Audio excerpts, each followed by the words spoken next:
when your girl reads. Hi, my name is Taylor Cassidy. I read now. Apparently, like, I have not read consistently since I was in 3rd grade. You know, when you could like take AR tests, I don't know if y'all did this, and like if you got a big amount of points for like the most books you could read, you get prizes. Like I think they went up to like a bike. You could buy a whole bike just for reading books. Imagine if you could get rewarded like that now for reading books. Everybody would be going to the library like it was a Nike drop. Today I'm sharing with you books that I read this year that did not make me want to fall asleep bored, that did not make me feel like I needed to write a book report on it after I was done. Let's get right into it. Hopefully you guys can find a book that you want to read. All of these are POC authors. So the first book that I have is by Quinta Brunson. I think that's how you pronounce her name. And if you recognize her, she is from BuzzFeed. She used to work at BuzzFeed, at least that's how I know her. She was in a bunch of skits. She was also in the show Black Lady Sketch Show. But basically she wrote a book about how she moved to LA and basically how she went through processes of life lessons, about relationships, about letting go, about working hard. It gave a really good angle about social media. I read this at a time where I was really struggling with separating my life from feeling like I was attached to social media. I literally made a video about it. You know it was bad if I made a video about it. The way she would describe like reading comments or like dealing with the pressures of being a creator made me feel like I wasn't alone. If you're just a person who's online or wants to aspire to be something in entertainment, this book is for you. And it's really light reading. The words ain't that small on the page. She writes very fluidly and she's very funny. So go ahead and give that a read. So this next one is, I'm not gonna lie, kind of risque. Oh, somebody put on WAP. I'm just kidding, I'm sorry. This next one is called Whatever Happened to Interracial Love. And it is actually a collection of stories by Kathleen Collins, who passed away, I think, in the 70s. And it's basically a series of short stories. And this is good if you don't really like reading because it doesn't feel like you're reading an entire book, if that makes sense. Whenever you finish a short story, you're like, wow, I finished an entire short story. Now I can go on to the next one. The reading is more contemporary, I'm not gonna lie.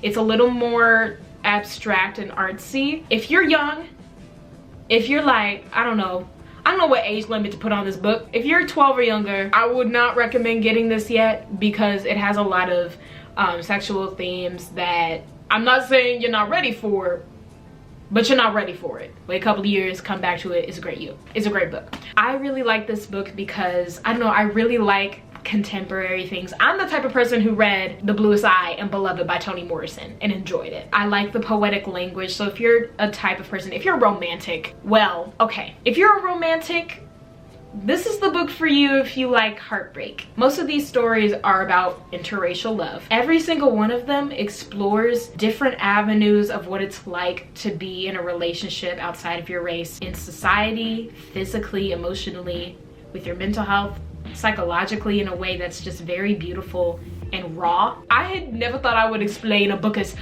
oh, it's so raw. Like, that sounds like a really cheesy play critic. I really enjoyed it. It took me a little bit longer to read just because it is contemporary. Whatever Happened to Interracial Love by Kathleen Collins. Number 3 has got to be one of the funniest books I've ever read in my life. If you don't like long reading, if you don't like sitting down and trying to like read a research paper, this book is for you. The comedy, I've never laughed out loud so much during a book. You'll never believe what happened to Lacey.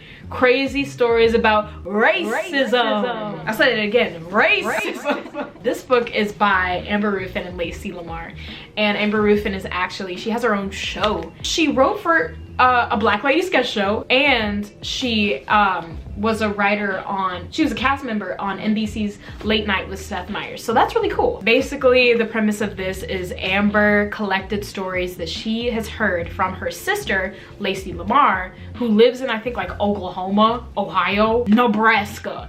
She lives in one of those states, and it's basically stories of microaggression and racism. Okay. You will thoroughly enjoy this book.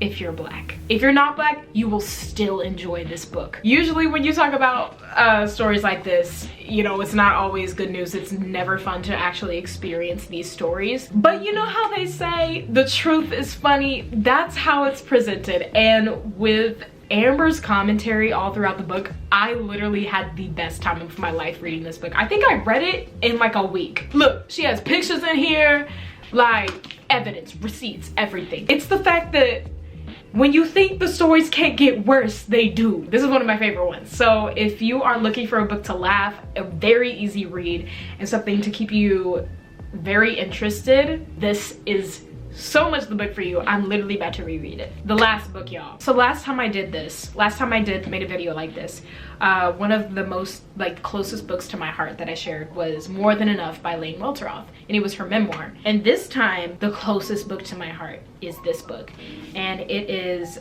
Just As I Am by Cicely Tyson. It is her memoir of her life. Don't be scared by the size. And for a memoir, this is not that big. If you don't know who Cicely Tyson is, she was iconic, phenomenal actress who paved the way for so many black actresses in the entertainment industry. She recently passed away this year, which is very, very sad. And this book came out, I think, like the week she passed. Initially, I thought this was going to be like really heavy reading, kind of boring, but I am not kidding when I say the way in which this book was written made me feel like I was living her life. And I don't say that in a way where it's like always sad, always this. Yes, there are very sad moments, but you can feel her triumphs. You can feel her victories. You can feel the lessons that she learned, and you can feel the ways in which she thought about herself, how highly she thought of herself, and how much she was willing to commit and value herself to stay to those values. Even if you're not a crazy reader, this book is gonna change your life. Just As I Am by Cicely Tyson. So those are all of the books that I've read so far. I can't really say much about the book I'm reading right now because it's Jane Eyre.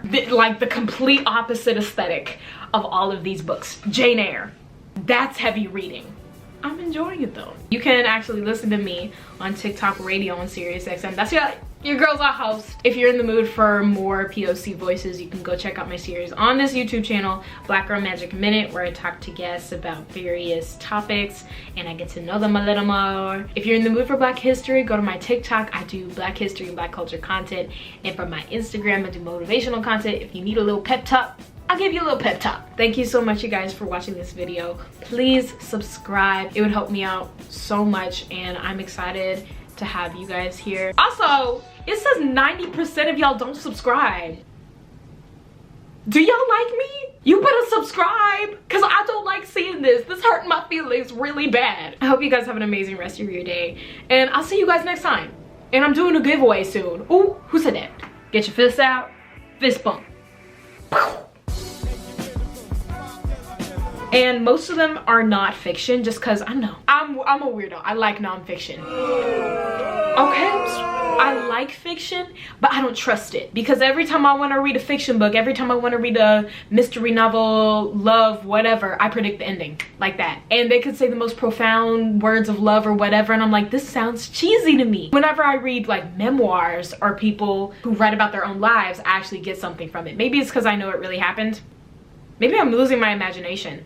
If I don't read fiction, does that mean I don't trust other people's visions of their idealized reality? Does that mean I'm maturing in the fact that I don't idealize and try and fictionalize my own reality and I'd rather accept it how it is? Or does that mean that I'm kind of letting go of the fact that I can go to another place through a book? We're getting too deep. It is Wednesday morning.